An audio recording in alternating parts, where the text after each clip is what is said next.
So guys अब मेरे पास next topic हमें क्या दिया हुआ है, सर्कम सेंटर मेरे पास टॉपिक आता है। ये आता है ट्राइंगल में आ जाता है, ये ट्राइंगल में ही ये हमारे पास टॉपिक आ जाता है सर्कम सेंटर। ये ट्राइंगल के सेंटर्स में टॉपिक आ जाता है मेरे पास। सर्कम सेंटर में मेरे पास क्या होता है, सर्कम सेंटर को पहले समझते हैं। उससे पहले आपको समझना पड़ेगा कि परपेंडिकुलर बाइसेक्टर क्या होता है।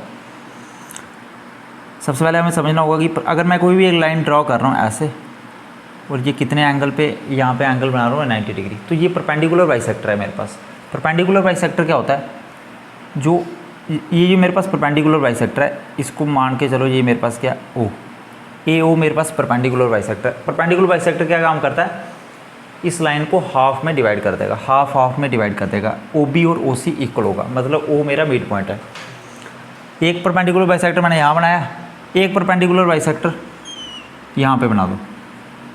अगेन इसका क्या मतलब हुआ, इधर से लेके इधर तक डिस्टेंस इक्वल है, इधर से इधर तक इक्वल है डिस्टेंस। एक काम करो, इधर से भी मैं परपेंडिकुलर बाइसेक्टर बना सकता हूँ।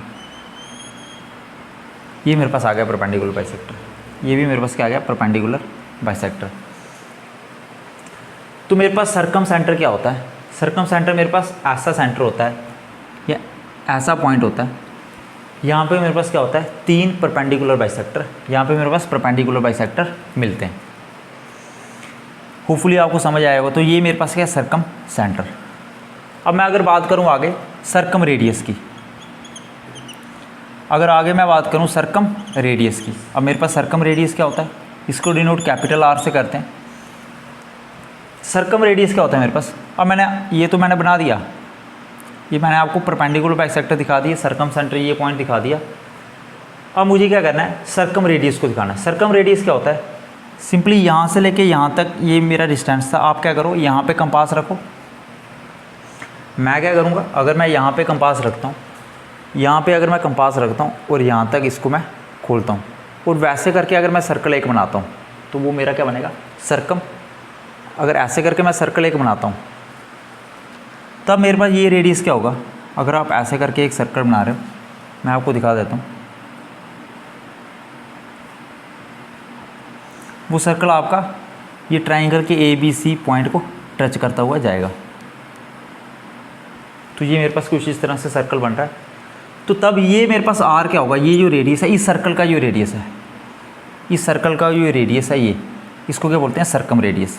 इस पॉइंट से लेके इस पॉइंट तक, यहाँ आप यहाँ से लेके यहाँ तक भी बोल सकते हो, यहाँ से लेके यहाँ तक कंपास खोलो, इसको ऐसे घुमा दो, और अब यहाँ से लेके जो मेरे पास डिस्टेंस है यहाँ तक भी ले सकते हो, और यहाँ से लेके यहाँ तक भी ऐसे कंपास खोलोगे, तभी आपको ये सर्कल बनेगा। और इस सर्कल का जो मेरे पास रेडियस, उसको बोलते हैं सर्कम रेडियस। होपफुली आपको पता चला होगा। इस केस में, ऐसा केस जहाँ पे हमारे पास सर्कम सेंटर होगा, सर्कम रेडियस होगा, उस केस में हमारे पास एरिया ऑफ ट्राइंगल क्या होता है। इस केस में हमारे पास एरिया ऑफ ट्राइंगल क्या होता है, इस केस में हमारे पास एरिया ऑफ ट्राइंगल क्या होता है, A B C upon 4R। ये ए बी और सी क्या मेरे पास इस ट्राइंगल की साइड्स हैं। ये साइड मान के चलो, ए बी को मैंने ए मान लिया, इसको मैंने बी मान लिया और इसको सी मान लिया। और आर क्या मेरे पास सर्कम रेडियस है, मतलब इस सर्कल का रेडियस है। एरिया ऑफ ट्राइंगल ये आ गया। तो आपको अगर गिवन होगा कभी भी ऐसा, ए बी सी की वैल्यू गिवन होगी, सर्कम रेडियस की वैल्यू गिवन होगी, तो आप एरिया निकाल सकते हो। और आपको एरिया दिया होगा, ए बी सी की वैल्यू दी होगी, तो यहाँ से आप रेडियस, सर्कम रेडियस निकाल सकते हो। इसके क्वेश्चंस में सारे ये ट्राइंगल्स के सारे हर एक टॉपिक पे क्वेश्चन, सिमिलैरिटी ऑफ ट्राइंगल पे, इन सेंटर पे, हमारे पास सर्कम सेंटर पे आगे इन सेंटर पढ़ेंगे। हर एक टॉपिक पे मैं MCQs लाऊंगा, वो अलग से एक लेक्चर में ले आऊँगा, उसमें सारे इंपॉर्टेंट MCQs कवर हो जाएंगे। एरिया मेरे पास आ गया। लेकिन अगर मैं, आपको पता है इन इक्विलेटरल ट्राइंगल, अगर मैं इक्विलेटरल ट्राइंगल की बात करूँ, इक्विलेटरल ट्राइंगल का आपको एरिया पता है, इक्विलेटरल ट्राइंगल का एरिया आपको पता है। एरिया ऑफ इक्विलेटरल ट्राइंगल क्या होता है, 4/√, हमारे पास क्या होता है √3/4 साइड का स्केयर। इक्विलेटरल ट्राइंगल क्या होता है, जिसकी ऑल 3 साइड्स आर, जिसमें हमारे पास इक्वल होती हैं तीनों साइड्स। तो एरिया मेरे पास आ गया √3/4, ये इक्विलेटरल ट्राइंगल। लेकिन सर्कम सेंटर के केस में, सर्कम रेडियस में मेरे पास एरिया ये आ रहा है। दोनों को मैं अगर कंपेयर कर दूं, अगर मैं क्या करूं, ABC/4R इस एरिया और इस एरिया को मैं अगर लिख लूँ, कंपेयर कर लूँ, इक्वेट कर लूँ अगर दोनों को, तो कुछ इस तरह से बनेगा मेरे पास।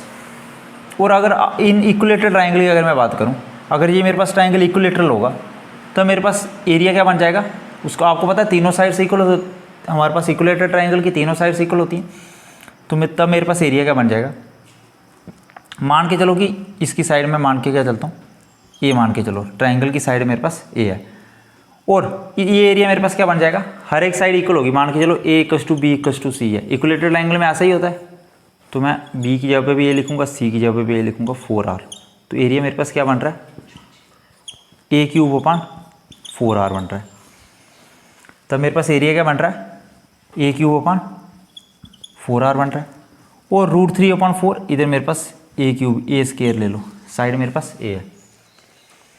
अब आगे मैं इसको सिंप्लीफाई करूँगा, 4 से 4 मेरा कैंसिल आउट हो गया, ये क्यूब है और ए स्क्वायर है, ये भी मेरे पास कैंसिल आउट हो गया, तो इधर मेरे पास क्या बचेगा, सिर्फ ए बचेगा, तो मेरे पास ए अपॉन आर किसके इक्वल आ रहा है, √3 के, तो आर किसके इक्वल आ गया, आर किसके इक्वल आ गया, ए अपॉन √3 के, तो मेरे पास एक रिलेशन बन गया। आप बोल सकते हैं आपके पास रिलेशन है सर्कम रेडियस और ट्राइंगल, इक्विलेटरल ट्राइंगल की साइड बोल सकते हो आप इसमें, आर और ए में क्या रिलेशन आएगा, R equals to A upon √3। तो सर्कम सेंटर में आपने इतना पढ़ना था, सारे पॉइंट इसमें जो जो मैंने पॉइंट बताए, एरिया ये है हमारे पास, सर्कम रेडियस क्या होता है, सर्कम सेंटर क्या होता है, काफ़ी इंपॉर्टेंट थे।